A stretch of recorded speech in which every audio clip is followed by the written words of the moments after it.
Assalamualaikum warahmatullahi wabarakatuh. Nama saya Fenisa Yuni Adinda dari kelas Manajemen 4A, mata kuliah Hukum Bisnis. Pada kesempatan kali ini, saya akan membahas mengenai surat berharga yang merupakan salah satu materi dari mata kuliah Hukum Bisnis untuk memenuhi ujian akhir semester pada mata kuliah Hukum Bisnis semester 4. Yang pertama yaitu pengertian surat berharga.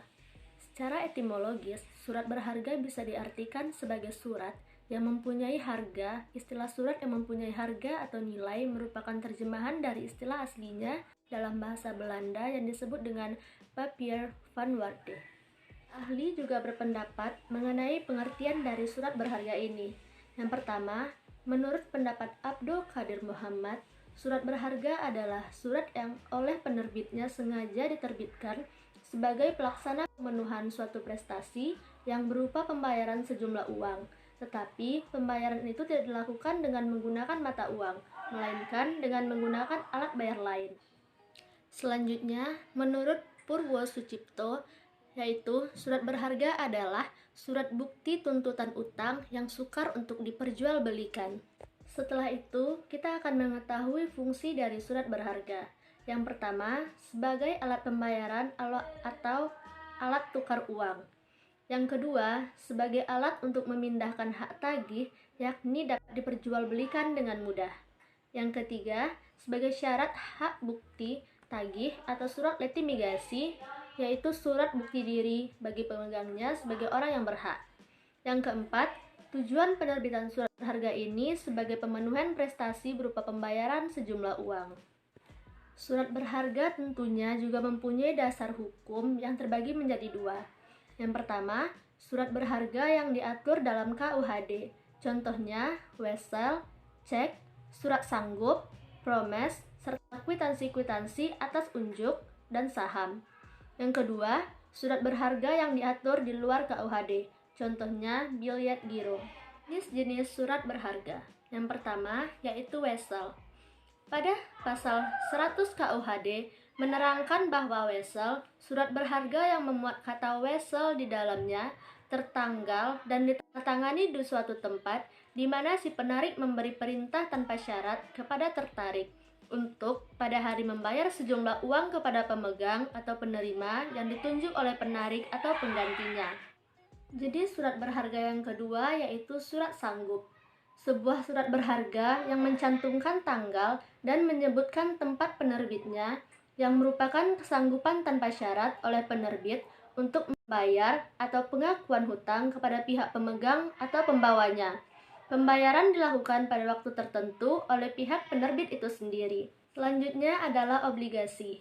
Obligasi merupakan suatu surat pengakuan hutang berjangka panjang dengan jangka waktu lebih dari 1 tahun dengan bersuku bunga tertentu yang diterbitkan oleh perusahaan untuk menarik dana dari masyarakat. Selanjutnya adalah deposito. Berdasarkan Undang-Undang Perbankan, sertifikat deposito adalah deposito berjangka yang bukti simpanannya dapat diperdagangkan. Sedangkan menurut Black's Law Dictionary yaitu pengakuan tertulis dari bank kepada penyimpanan dengan janji untuk membayar kepada penyimpanan atau penggantinya. Jenis selanjutnya adalah cek. Cek adalah surat berharga yang memuat kata cek yang bertanggal dan menyebutkan tempat penerbitnya, yang merupakan perintah tanpa syarat kepada bankir untuk membayar sejumlah uang kepada pihak pemegang atau pembawanya di tempat tertentu. Selanjutnya yaitu kwitansi. Kwitansi mengandung perintah kepada pihak ketiga untuk membayar sejumlah uang. Biljet giro. Biljet giro adalah surat perintah nasabah yang telah dibakukan bentuknya kepada bank penyimpanan dana untuk memindah bukukan sejumlah dana dari rekening yang bersangkutan kepada pihak penerima yang disebut namanya pada bank yang sama atau berlainan. Dan yang terakhir yaitu promes atau akseptasi. Promes disebut juga surat sanggup, yaitu surat pernyataan dari seorang debitur untuk menyanggupi atau berjanji membayar sejumlah uang pada waktu tertentu kepada orang yang tertulis namanya di atas surat tersebut. Selanjutnya, surat berharga dalam perspektif hukum Islam.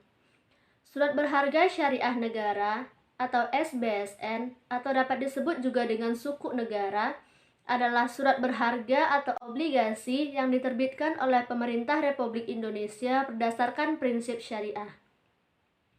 SBSN atau suku negara ini adalah suatu instrumen utang piutang tanpa riba sebagaimana dalam obligasi, di mana suku ini diterbitkan berdasarkan suatu aset acuan yang sesuai dengan prinsip syariah.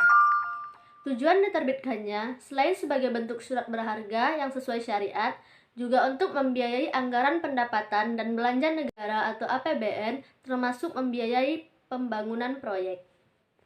Sekian yang dapat saya sampaikan. Mohon maaf atas segala kesalahan. Assalamualaikum warahmatullahi wabarakatuh.